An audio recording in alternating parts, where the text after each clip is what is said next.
Hello, it's Daryl again. I'm here to give you another lesson or a project. Today's lesson is on line, and I think you're going to enjoy it. It only requires a couple supplies. One would be some sort of paper, construction paper, computer paper, whatever you decide, and a pencil.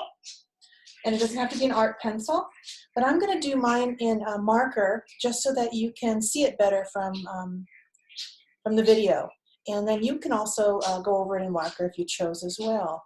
I've gotten pretty technical, so I'm going to go ahead and give you a little lesson with a PowerPoint that I use in my classes during teaching when I'm teaching at the Yucaipa Performing Arts Center, and also at VisionQuest through the Elements class and the Young Artists Academy. And also this summer I'll be teaching a children's class at the YPAC.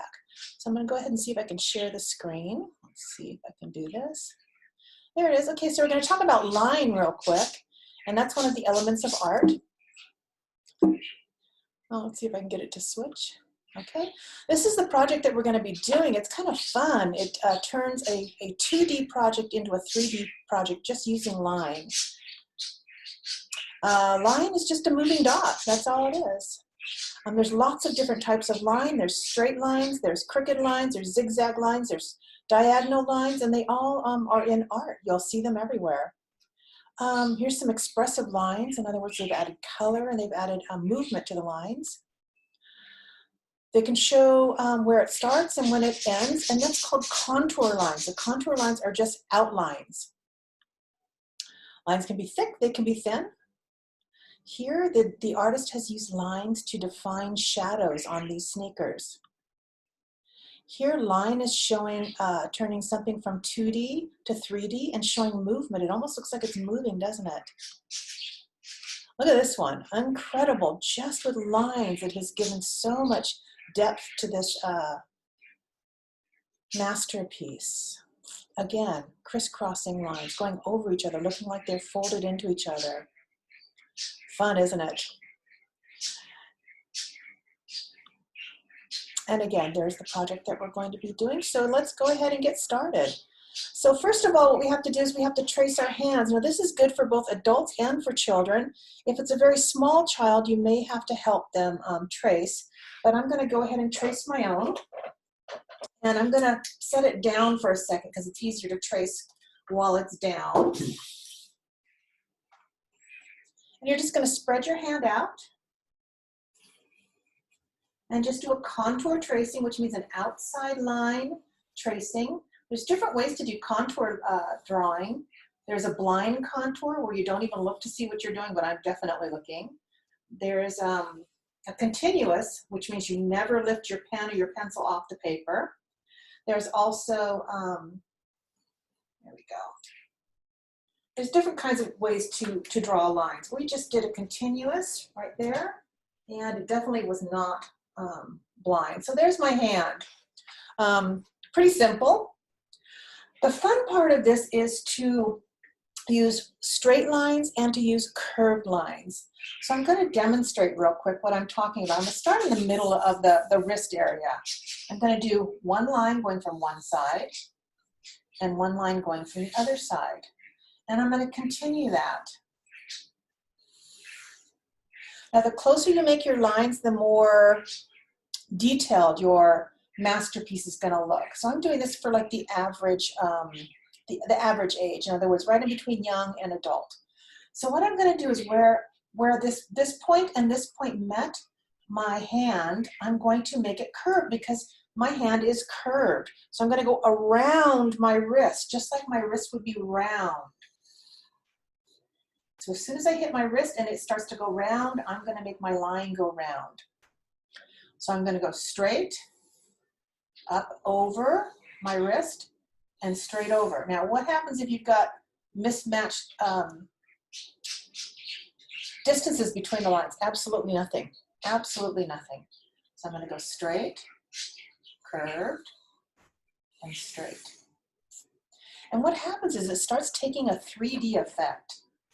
Straight, curved over, and straight. Now, if I want to get really, really detailed, I can make lines in between the lines. For instance, if I want to really make it more detailed, I can put more lines in between the lines. But I think we should start out thick first and then go thin over and straight across. This is really fun. So I'm going to keep doing that pattern until I get to the thumb. As soon as I get to the thumb, then we've got to switch our pattern a little bit. So straight over, up over the hand, and straight over the background. Background and background. Now what do you think is going to happen when I get to this thumb?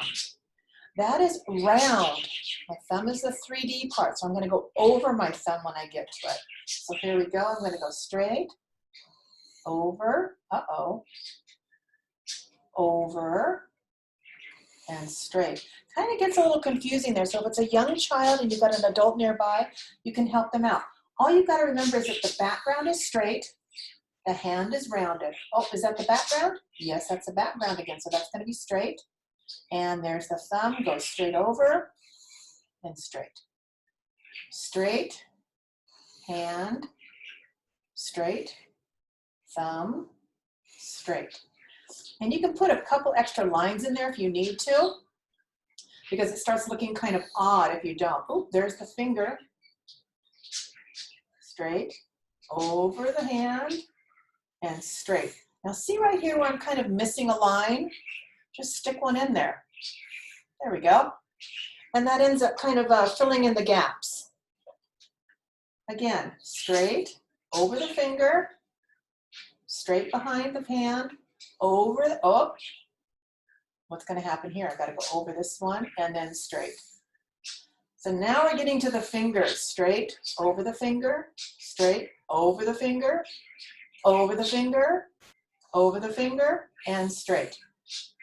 And it starts to really kind of take effect. It starts to look kind of 3D. This is actually very relaxing. The more detailed you become, the more relaxing it becomes. Straight, over the finger, straight in the background, over the finger, straight in the background, over the finger, straight in the background, over the finger, straight in the background. I'm not sure if my pen is straight, over, straight, over, straight, over, straight, over, and straight. Straight, over, straight, over, straight, over, straight, over, and straight. Uh-oh. Behind that one, over, straight, over, straight, over, and straight. Now remember, if you need to add a line, do it. I needed to add a line there to kind of make it fill in. Once you do this through the whole project, you can go back in and make it even smaller. And that's where it's really going to start looking a little bit more detailed.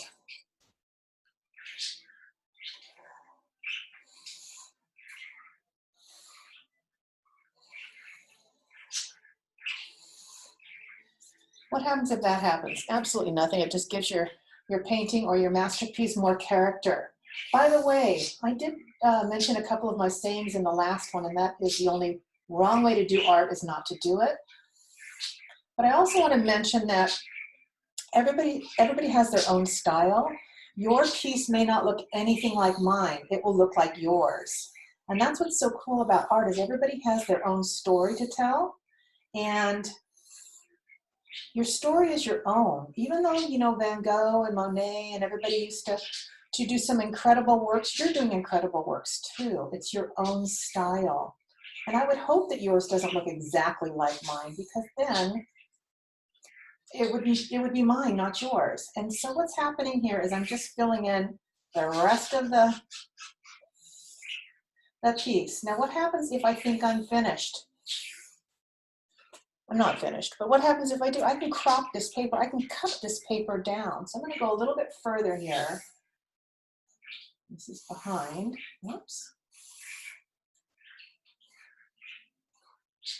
And so now my lines are just going to go a lot faster because I'm going straight across now.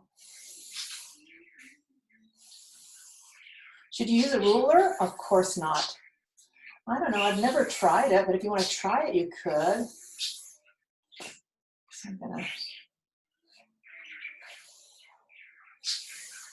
So let's say I think I'm finished, which I sort of am. And like I said, if you want to put more lines in there, go for it, because it will make it a whole lot more detailed. Another technique that you can do is you can put shadows on there. So I'm going to kind of put a darker line around the outside of each left-hand side of the picture, and that will kind of give it more of a shadow. And it'll give it some depth. And you can do the same thing with your pencil. Just kind of shadow it on this one side. That's the left-hand side of every finger. And I'm just kind of giving it some shadows on this side so that it looks a little bit 3D-er. More 3D-er. Is that such a word? I don't know. But anyway, it's kind of a fun project. Another thing you can do is also to use color. You could start maybe coloring some of the stripes. So I'll show you what happens when you think you're finished. You just crop it. You just crop your masterpiece. So I think I'm done right about there.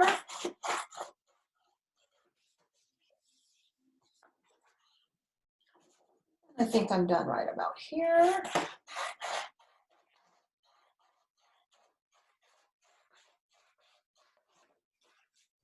And I think I might crop the sides a little bit too.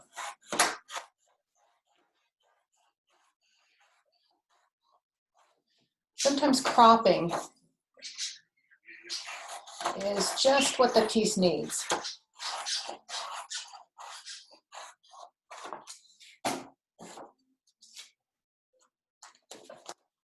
And there is your fun masterpiece. I'll be trying to do one every day, so I'll be sharing. Also share this video. I want as many people as possible to enjoy it. All right, thank you very much.